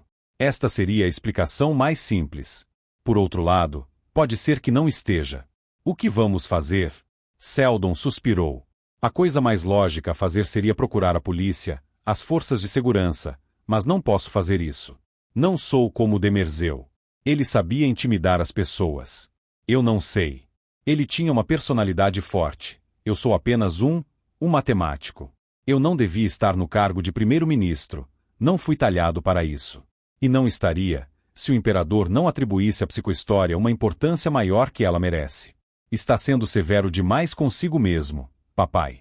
Talvez esteja, mas me imagino procurando as forças de segurança, por exemplo, com o que mostrei para você no mapa. Apontou para a mesa, agora vazia, e afirmando que corremos um grande perigo por causa de uma conspiração de natureza e objetivos desconhecidos. Eles me escutam com ar solene, depois que me retiro, começam a rir dos desvarios do matemático.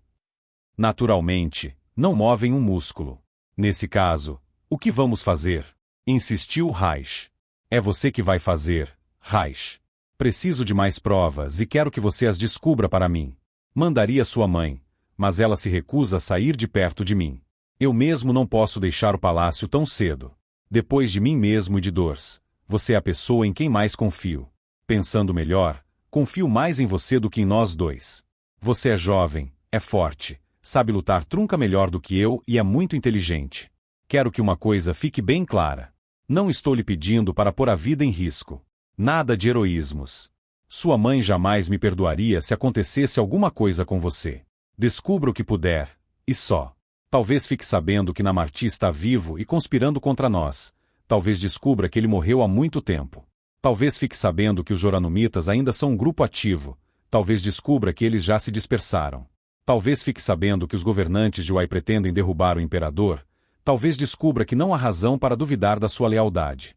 Todas essas informações seriam interessantes, mas não vitais. O que eu realmente quero que você descubra é se todos esses acidentes foram propositais, como desconfio, e, mais importante ainda, caso se trate realmente de sabotagem, o que os conspiradores pretendem fazer em seguida. Ao que tudo indica, devem estar planejando um golpe de vulto, E, nesse caso, é muito importante que eu saiba o que é. Tem alguma ideia do que devo fazer para começar? Perguntou Reich, desconfiado. Tenho sim, Reich. Quero que vá até Uai, onde Kasparov foi assassinado. Descubra se ele continuava a se encontrar com os Joranumitas e veja se consegue entrar para o grupo. Talvez não seja muito difícil. Posso alegar que sempre fui um Joranumita de coração. Que no tempo de Jojo eu era apenas um menino, mas fiquei muito impressionado com as ideias dele. O que não deixa de ser verdade. Só há um problema: alguém pode reconhecê-lo. Afinal de contas, seu pai é o primeiro-ministro. Você já apareceu algumas vezes na holovisão. Chegou a dar uma entrevista a respeito da igualdade entre os setores. É verdade, mas é melhor não facilitarmos, Reich. Você vai usar sapatos de solas grossas, para aumentar sua altura, e vou pedir alguém para mudar a forma das suas sobrancelhas e lhe ensinar a mudar o timbre de voz. Reich deu de ombros. Tanto trabalho por nada. E além disso, disse Seldon, você vai ter que raspar o bigode. Reich arregalou os olhos e ficou sem fala por alguns instantes. Depois, repetiu, incrédulo, raspar o bigode? Isso mesmo. Ninguém o reconhecerá sem ele. Não posso fazer isso. Seria como cortar o meu. Vou me sentir como se estivesse castrado. Seldon sacudiu a cabeça. É apenas um hábito. Hugo é tão dalita quanto você e não usa bigode. Hugo é maluco. Para ele, não existe nada além da matemática. Ele é um grande matemático e a falta de bigode não altera esse fato. Além do mais, não é como se você estivesse sendo castrado. Seu bigode crescerá de novo em 2 semanas. 2 semanas. Vai levar 2 anos para voltar a ser como? Como? Levantou as mãos, como que para cobrir e proteger o bigode. Reich, você tem que me atender, insistiu Seldon. Esse sacrifício é necessário. Se você for espionar os Joranumitas sem tirar o bigode, estará correndo um grande risco. Não posso permitir que isso aconteça. Prefiro morrer, exclamou Reich. Não seja melodramático. Você prefere viver, e é por isso que vai ter que abrir mão do seu bigode por uns tempos. Só mais uma coisa, acrescentou Seldon, depois de uma leve hesitação. Não conte nada à sua mãe. Deixe que eu faça. Reich baixou a cabeça e disse, em tom resignado, está bem, papai. Vou pedir alguém para cuidar do seu disfarce e providenciar o seu transporte aéreo até Uai, disse Seldon. Anime-se, Reich, não é o fim do mundo. Reich sorriu amarelo e Seldon ficou olhando enquanto ele se afastava. Era fácil recuperar um bigode, mas não um filho. Seldon estava perfeitamente a par do risco que Reich iria correr. Capítulo 9. Todos nós temos nossas pequenas ilusões e Cleon, imperador da galáxia, rei de Trantor, e uma grande coleção de outros títulos que, em ocasiões especiais, eram recitados em tom pomposo, estava convencido de que era uma pessoa democrática. Sempre se aborrecia quando Demerzeu, e mais tarde Seldon, tentava demovê-lo de um curso de ação com o argumento de que tal procedimento seria encarado como tirânico ou despótico. Em sua opinião, agir com firmeza e decisão não significava necessariamente ser despótico ou tirânico. A diferença estava na intenção. Falava com saudade do tempo em que o imperador podia misturar-se livremente com os seus súditos. Lamentava a série de golpes de Estado, tentativas de assassinato que forçaram o imperador a isolar-se em seu palácio. É pouco provável que Cleon, que jamais se encontrara com outras pessoas a não ser em circunstâncias extremamente formais, conseguisse se sentir à vontade no meio de estranhos, mas ele gostava de imaginar que seria uma experiência muito agradável. Sentia-se grato, portanto, pela oportunidade rara de conversar com um dos empregados no jardim, de sorrir, de despojar-se dos adereços imperiais por alguns minutos. Isso fazia sentir-se um democrata. Aquele jardineiro de quem Seldon lhe falará, por exemplo. Seria um prazer recompensá-lo, ainda que tardiamente, pela sua lealdade e bravura, e fazê-lo pessoalmente, em vez de deixar a tarefa a cargo de algum subalterno. Por isso, marcou um encontro com ele no Jardim de Rosas, que, na ocasião, estava florido. Seria um local apropriado, pensou Cleon, mas, naturalmente, o jardineiro teria que chegar primeiro. Seria impensável que o imperador tivesse que esperar. Uma coisa era ser democrático, outra, ser humilhado. O jardineiro estava esperando por ele no meio das rosas, de olhos arregalados e lábios trêmulos. Ocorreu a Cleon que talvez ninguém tivesse se lembrado de explicar ao coitado a razão do encontro. Bem, trataria de tranquilizá-lo, se bem que, para falar a verdade, não se lembrava mais do nome do homem. Voltou-se para um dos auxiliares e perguntou: como se chama o jardineiro? Mandel Gruber, Majestade. Trabalha há 22 anos nos jardins do palácio. O imperador fez que sim com a cabeça e disse: ah, Gruber. É um prazer falar com um jardineiro ilustre e trabalhador. Majestade, murmurou Gruber, com voz trêmula, não sou um homem de muitos talentos, mas procuro ser bom no que faço. É claro, disse o imperador, imaginando se o jardineiro desconfiava que estivesse sendo sarcástico. Esses homens das classes inferiores não tinham a sensibilidade das pessoas bem educadas. Era isso que dificultava suas tentativas de se mostrar democrático. Cleon disse: o primeiro-ministro me falou de sua coragem e lealdade, ao correr para defendê-lo, e de sua competência como jardineiro. Também me disse que são muito amigos. Majestade, o primeiro-ministro é muito bondoso, mas conheço meu lugar. Nunca falo com ele a menos que me dirija a palavra primeiro. Excelente, Gruber. Isso mostra que você tem bom senso, mas o primeiro-ministro, como eu, é um homem democrático, e sabe escolher os amigos. Gruber fez uma reverência. O imperador disse: como sabe, Gruber, o jardineiro-chefe, Malcomber, está muito velho e precisa se aposentar. As responsabilidades do cargo estão ficando pesadas demais para ele. Majestade, o jardineiro-chefe é muito respeitado por todos os jardineiros. Que viva ainda muitos anos, para que todos possam se beneficiar de sua experiência e sabedoria. Você fala bonito, Gruber, disse o imperador, em tom irônico, mas nós dois sabemos que isso é bobagem. Ele não vai viver muitos anos, e mesmo que vivesse não teria forças para trabalhar. Ele próprio pediu para se aposentar até o final do ano e concordei. Só preciso encontrar um substituto. Oh, Majestade, existem 50 homens e mulheres neste palácio que poderiam ocupar o cargo.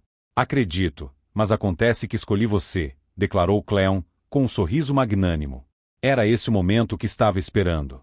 A qualquer momento, Gruber cairia de joelhos, em um êxtase de gratidão.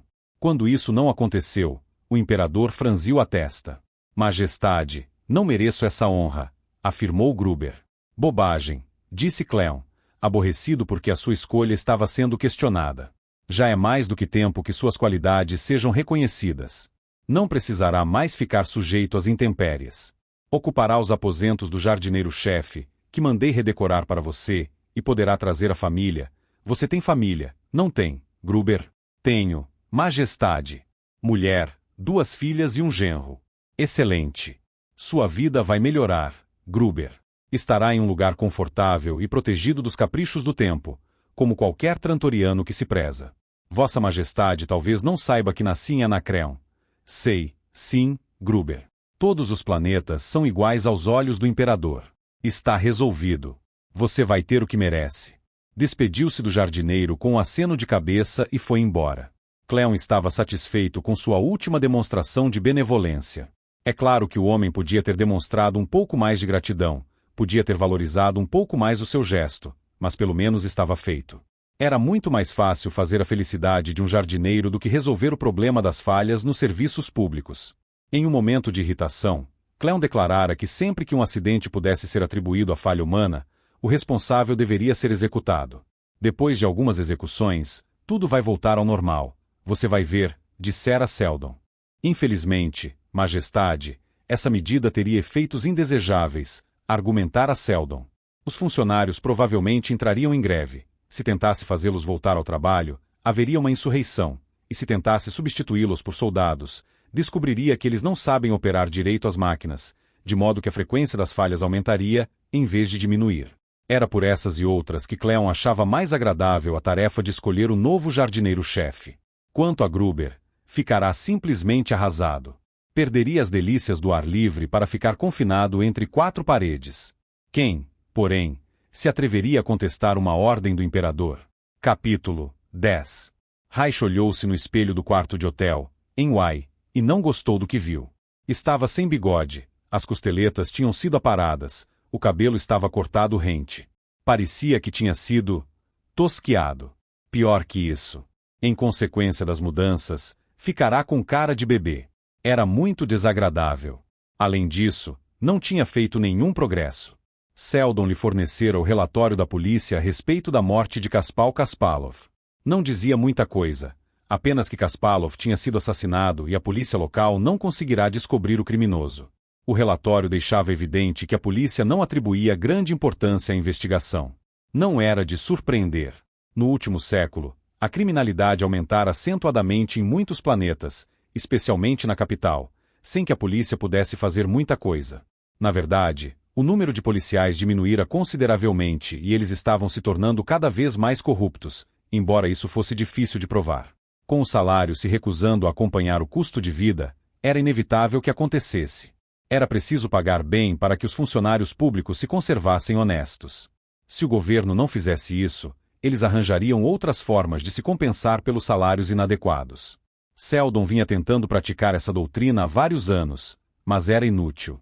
Não havia meio de aumentar o salário sem elevar os impostos, e a população não admitia qualquer aumento dos impostos. Aparentemente, preferia pagar 10 vezes mais em propinas. Tudo aquilo fazia parte, afirmara Seldon, do processo geral de decadência que a sociedade do Império vinha sofrendo nos últimos 2 séculos. Que deveria fazer? Estava no hotel onde Kaspalov se hospedara dias antes de ser assassinado. Esperava que ainda houvesse alguém ali que soubesse alguma coisa a respeito do crime. Se mostrasse interesse pela morte de Kaspalov, alguém poderia ficar assustado e tomar alguma atitude.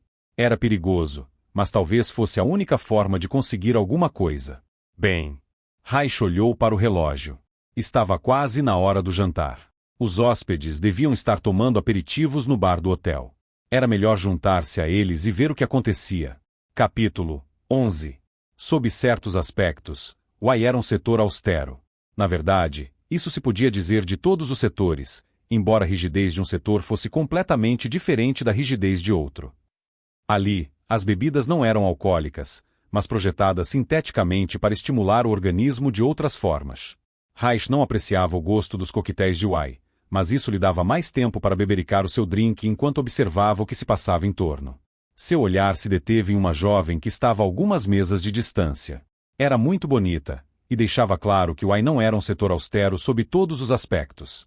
A moça percebeu que ele estava olhando e, depois de um momento, sorriu ligeiramente e levantou-se. Dirigiu-se para a mesa de Reich, enquanto o rapaz a observava, pesaroso. No momento, infelizmente, não podia perder tempo com uma aventura amorosa. Ao chegar à mesa, ela parou por um momento e depois se sentou na cadeira em frente à do rapaz. Olá, disse. Você não é um frequentador habitual. Reich sorriu. Acertou em cheio. Você conhece todos os frequentadores habituais? Quase todos, respondeu a jovem, muito à vontade. Meu nome é Manela. Qual é o seu? Reich ficou mais pesaroso ainda. Ela era alta, mais alta do que ele próprio, sem os sapatos de solas grossas, algo que sempre achará atraente em uma mulher. Tinha pele clara e cabelos longos e esvoaçantes, com reflexos vermelhos.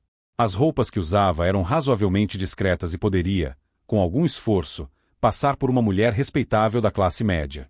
Meu nome não importa, respondeu Reich. Não tenho dinheiro. Oh, é pena. Manela fez uma careta. Pode arranjar algum? Bem que gostaria. Estou desempregado. Sabe onde eu poderia arranjar um emprego? De que tipo? Reich deu de ombros. Não tenho muita experiência, mas também não sou orgulhoso. A moça olhou para ele, pensativa. Vou lhe dizer uma coisa, estranho. Para você, eu daria um bom desconto. Reich ficou surpreso. Em geral era bem-sucedido com as mulheres, mas isso quando estava usando bigode. Será que havia as que preferiam uma cara de bebê? Estou procurando um amigo que passou alguns dias hospedado aqui. Já que você parece conhecer todos os frequentadores, talvez possa me ajudar. O nome dele é Kaspalov. Kaspal, disse o rapaz, levantando ligeiramente a voz. A moça sacudiu a cabeça. Nunca ouvi falar. É pena. Ele era um joranomita como eu. A moça não disse nada. Sabe o que é um joranomita? Insistiu Reich. Não, não sei. Já ouvi a palavra, mas não sei o que significa. Algum tipo de profissão? Eu levaria muito tempo para explicar, disse o rapaz, desapontado. Aquilo soou como um sinal de que Reich queria ficar sozinho e, depois de um momento de hesitação, a moça se levantou e afastou-se. Ela não sorriu, e Reich ficou um pouco surpreso de que tivesse ficado tanto tempo depois que ele deixara claro que não podia lhe pagar. Seldon sempre lhe dissera que tinha capacidade de despertar a afeição das mulheres, mas certamente isso não se aplicava às profissionais. Para elas, o dinheiro era a única coisa que importava. Isso também queria dizer que não ligavam para o fato de um homem ter uma estatura abaixo do normal, mas, felizmente, o mesmo acontecia com muitas mulheres comuns. Seus olhos acompanharam Manela automaticamente. A jovem parou em outra mesa, onde um homem estava sentado sozinho. Era um tipo de meia-idade, cabelos louros, rosto bem barbeado. Raiz pensou que provavelmente ele ficaria melhor de barba, pois tinha um queixo muito saliente e um pouco assimétrico. Aparentemente, a moça não teve mais sorte com o novo cliente em potencial. Os dois trocaram algumas palavras e ela seguiu o caminho. O que estava acontecendo não devia ser frequente. Manela era sem dúvida uma mulher extremamente desejável. Sem querer, começou a pensar no que aconteceria se deixasse a missão de lado por uma noite. De repente percebeu que não estava sozinho. Desta vez, era um homem. Na verdade, o homem com quem Manela acabará de falar. Recriminou-se por ter se distraído a ponto de permitir que um desconhecido se aproximasse sem ser visto. Aquilo não devia acontecer. O homem olhou para ele com um brilho de curiosidade nos olhos. Você estava conversando com uma amiga minha. Raiz não pôde deixar de sorrir. Ela é uma pessoa muito simpática. É verdade. E é muito amiga minha. Não pude deixar de ouvir o que você disse a ela. Espero não ter dito nada de errado. Absolutamente. Você disse que era um joranumita, não disse? O coração de Raiz deu um pulo. A ideia de falar com Manela tinha funcionado, afinal de contas. A palavra não significava nada para a moça, mas parecia significar alguma coisa para o seu amigo. Isso queria dizer que agora estava na pista certa? Ou simplesmente que estava em apuros? Capítulo 12. Raiz fez o possível para avaliar o interlocutor, sem permitir que seu rosto perdesse a expressão inocente. O homem tinha um olhar penetrante e a mão direita estava crispada de forma quase ameaçadora. O rapaz esperou pacientemente que o outro prosseguisse. O homem insistiu. Ouvi você dizer que era um joranumita. Raiz fez o possível para parecer nervoso. Não foi difícil. Por que pergunta? Replicou. Porque você é muito criança para isso. Engano seu. Costumava ouvir os discursos de Jojo Joranum. Conhece-os de cor? Raiz deu de ombros. Não, mas concordo com suas ideias. Você é corajoso, admitindo em público que é joranumita. Algumas pessoas não gostam disso. Ouvi dizer que há muitos joranumitas em Uai. Pode ser. Foi por isso que veio para cá? Estou procurando um emprego. Talvez um colega joranumita possa me ajudar. Existem joranumitas em Dao, também. De onde você é? Não havia dúvida de que ele reconhecera o sotaque de Raiz. Era uma coisa que não podia ser disfarçada. O rapaz respondeu, nasci em Milimaru, mas passei a infância e a adolescência em Dao. Fazendo o quê?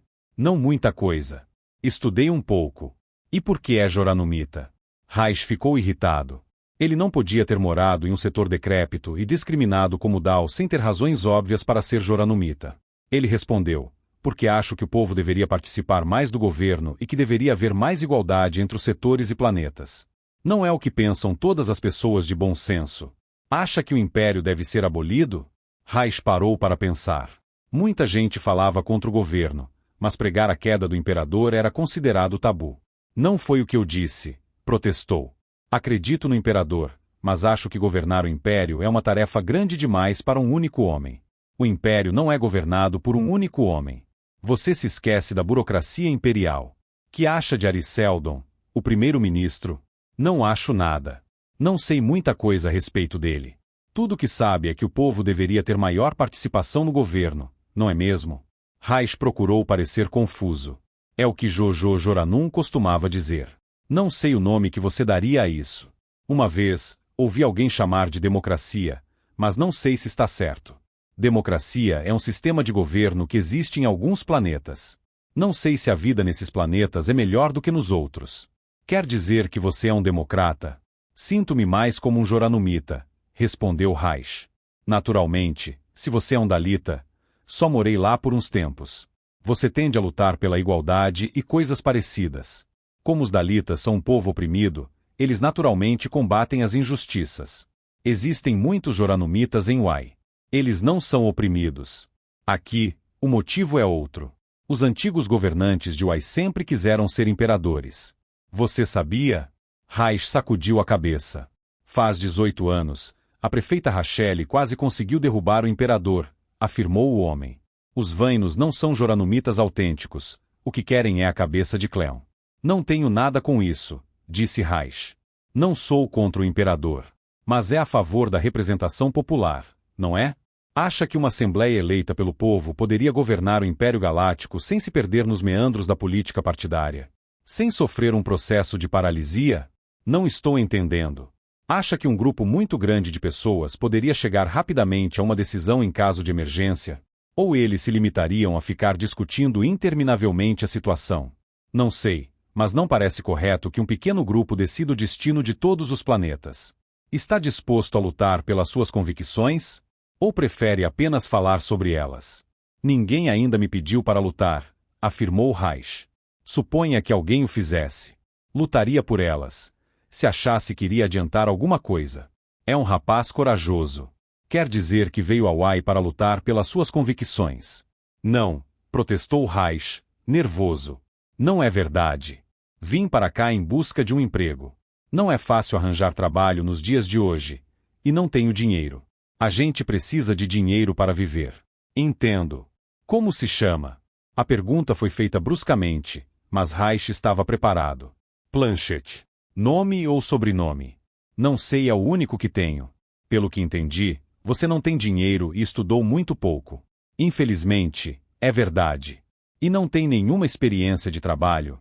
Não, mas sou muito esforçado. Está bem. Vou lhe fazer um favor. Planchet. O homem tirou do bolso um pequeno triângulo branco e apertou-o até aparecer uma mensagem. Em seguida, esfregou-a com o dedo, fixando-a. Vou lhe dar um endereço. Vá até lá com este cartão e talvez consiga um emprego. Raish aceitou o cartão e examinou-o. Não conseguiu entender o que estava escrito. Olhou para o outro com o canto do olho. Será que não vão pensar que eu o roubei? Não pode ser roubado. O que coloquei aí foi o seu nome e a minha assinatura. E se me perguntarem o seu nome? Não vão perguntar. Você disse que precisava de um emprego. Essa é a sua chance. Não posso garantir nada, mas vai ter uma chance. Entregou-lhe outro cartão. Aqui está o endereço. Raish pôde ler com facilidade o que estava escrito no segundo cartão. Obrigado, murmurou. O homem o dispensou com um gesto. Raish levantou-se, saiu, e começou a pensar em que confusão estaria se metendo. Capítulo 13. Para lá e para cá. Para lá e para cá. Gleb Andorin ficou olhando enquanto Gambel Den Namarti andava para lá e para cá. Namarti não conseguia ficar parado um só instante, tal a violência da sua paixão. Andorin pensou, ele não é o homem mais inteligente do Império, ou mesmo do movimento, nem o mais esperto, nem o mais sensato. Tem que ser vigiado constantemente, mas não há ninguém tão decidido. Qualquer um de nós teria desistido, mas ele não. Acho que precisamos de alguém assim. Namarti parou, como se estivesse sentindo os olhos de Andorin nas suas costas. Voltou-se e disse, se pretende me recriminar mais uma vez pelo que aconteceu a Kaspalov, é melhor nem começar. Andorin deu de ombros. De que adiantaria? O que está feito, está feito. Se houve algum prejuízo, paciência. Que prejuízo, Andorin? Que prejuízo? Se eu não tivesse feito nada, aí haveria um prejuízo. O homem estava a ponto de trair a nossa causa. Mais um mês e ele iria falar com... Eu sei. Eu estava lá. Ouvi o que ele disse. Então você compreende que não tive escolha. Não acha que gostei de mandar matar um velho camarada? Acha? Eu não tive escolha. Está certo. Você não teve escolha. Namarti começou a andar de novo de um lado para o outro. De repente, perguntou, Andorin, você acredita em deuses? Andorin olhou para ele, surpreso. Acredito em quê? Em deuses. Nunca ouvi essa palavra. O que significa? Não existe no galáctico padrão. Significa influências sobrenaturais. Ah, influências sobrenaturais. Por que não disse logo?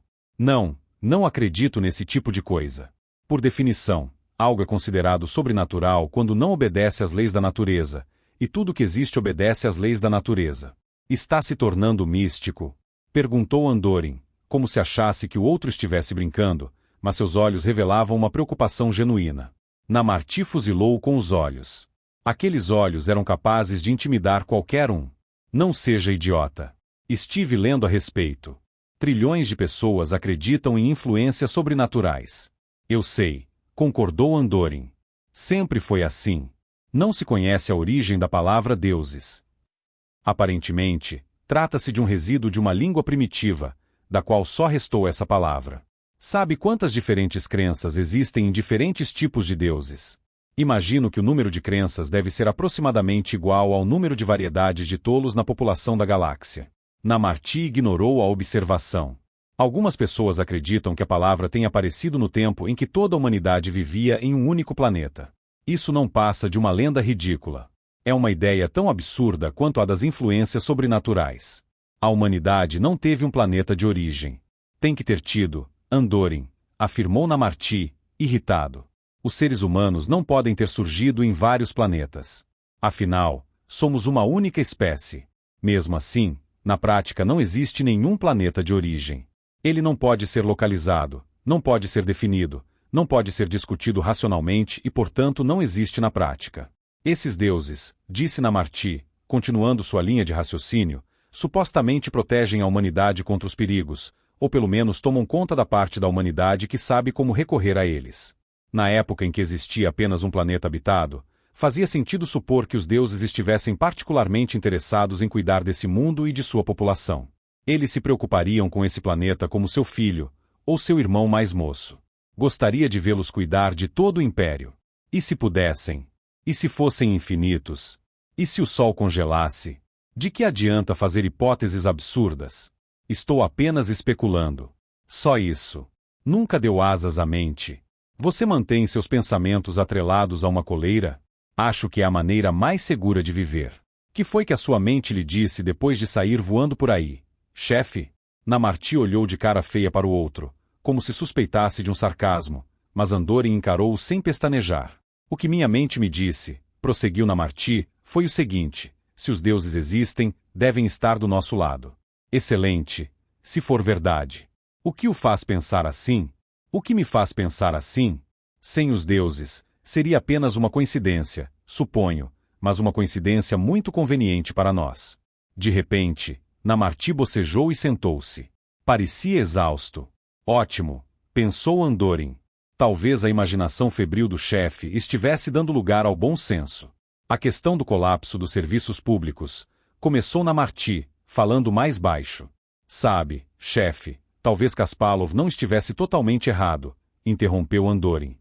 Quanto mais tempo continuarem os atos de sabotagem, maior a probabilidade de que as forças imperiais descubram que somos os responsáveis. Mais cedo ou mais tarde, o programa vai explodir, por assim dizer, em nossas mãos. Não é hora de parar. Até o momento, as coisas estão explodindo nas mãos do imperador. A insatisfação em Trantor é algo que posso sentir. Levantou as mãos, esfregando os dedos. Posso sentir. Estamos quase conseguindo. Está na hora do próximo passo. Andorin sorriu ironicamente. Não estou interessado em conhecer os detalhes, chefe. Kasparov estava e mandou eliminá-lo. Não sou Kasparov. Justamente por não ser Kasparov posso lhe contar. E porque sei de uma coisa que não sabia na ocasião. Imagino, disse Andorin, acreditando apenas em parte no que estava dizendo, que pretenda atacar o próprio Palácio Imperial. Namarti levantou os olhos para ele. É claro. O problema é entrar lá. Tenho minhas fontes de informação, mas são apenas espiões. Preciso de homens de ação. Não vai ser fácil colocar homens de ação na região mais vigiada de toda a galáxia. Claro que não. Era isso que estava me preocupando ultimamente, até que os deuses me ajudaram. Acho que podemos deixar de lado a metafísica, observou Andorin, procurando não demonstrar o seu desagrado com aquela nova faceta do chefe. O que aconteceu? Fui informado de que Sua Majestade, nosso amado imperador, Cleon Yi, nomeou um novo jardineiro-chefe. É a primeira vez que isso acontece em quase um quarto de século. E daí? Não percebe a importância do fato? Andorin pensou um pouco.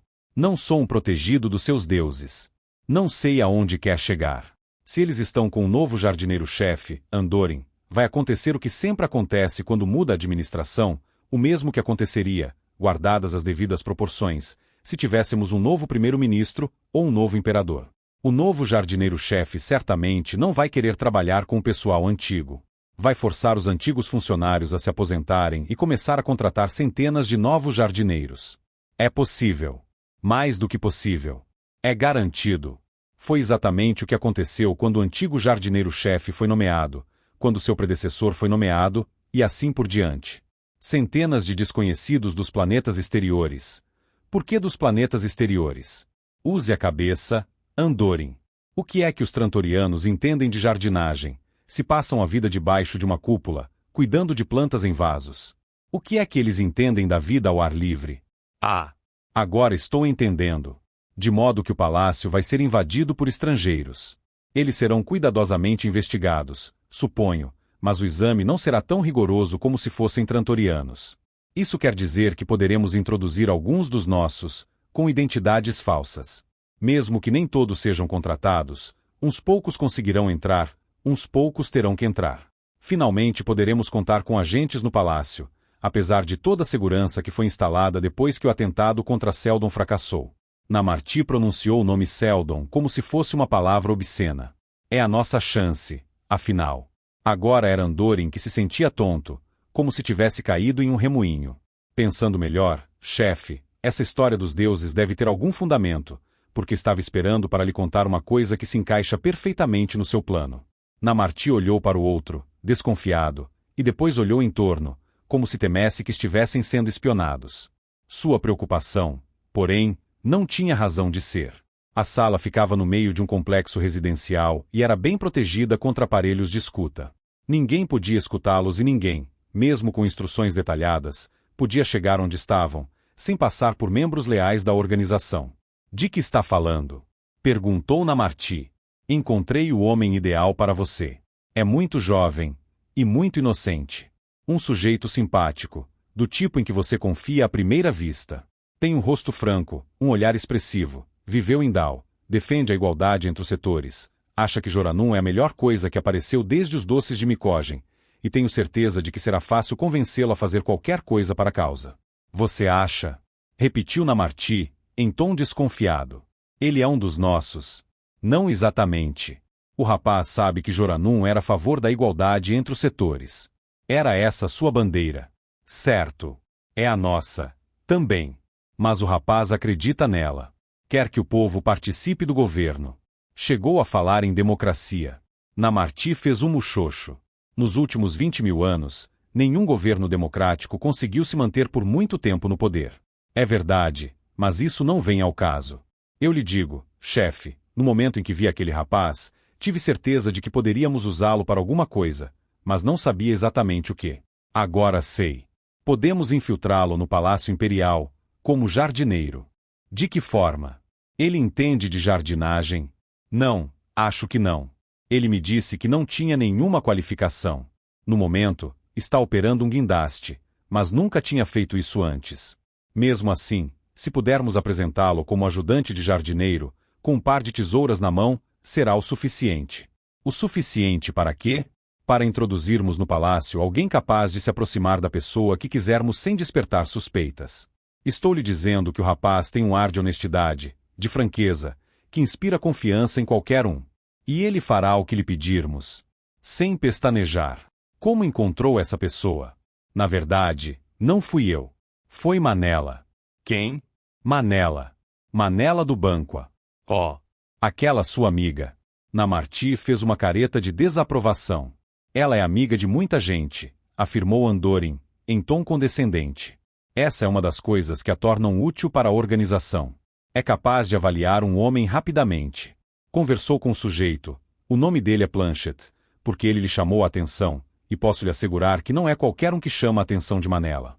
Trocou algumas palavras com ele e depois me disse, tenho um peixe para você, Gleb. Deixarei que ela cuide dos peixes a qualquer dia da semana.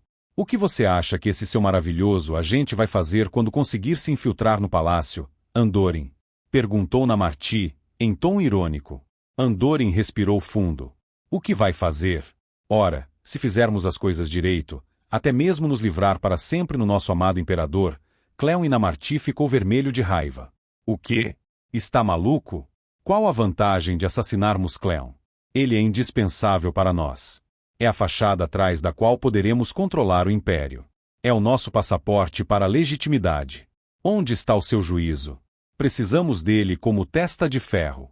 Não vai nos atrapalhar em nada e tornará muito mais forte o nosso governo. Andorin finalmente perdeu a calma. O que você pretende, então? O que está planejando? Já estou cansado de ouvir desaforos. Namarti levantou a mão. Está bem. Está bem. Retiro o que disse. Mas pense um pouco, está bem? Quem foi que acabou com Joranum? Quem foi que acabou com nossas esperanças, 10 anos atrás? Foi aquele matemático, não foi? Hoje em dia, é ele que governa o Império com aquela conversa idiota a respeito da psicohistória. Cleon não representa nada. Nosso verdadeiro inimigo é Ariseldon. Ariseldon que estamos tentando desmoralizar com esta série de acidentes. Os prejuízos que eles causam são interpretados como resultado de sua apatia, de sua incompetência. Havia saliva nos cantos da boca de Namarti. Quando ele for eliminado, todo o Império dará vivas. Deixem que saibam quem foram os responsáveis. Levantou a mão e deixou-a cair, como se estivesse cravando uma faca no coração de alguém. Seremos aclamados como heróis, como salvadores do Império. Hein? Acha que o seu rapaz será capaz de eliminar Ariseldon? Andorin tinha recuperado a calma, pelo menos na aparência. Tenho certeza que sim, afirmou. Por Cleon, poderia ter algum respeito. Ele está envolvido por uma aura de misticismo, como você sabe. Namarti amarrou a cara, porque ele tinha destacado ligeiramente o você. No caso de Seldon, é diferente. Por dentro, porém, Andorin estava furioso. Aquilo não era o que queria. Sentia-se traído.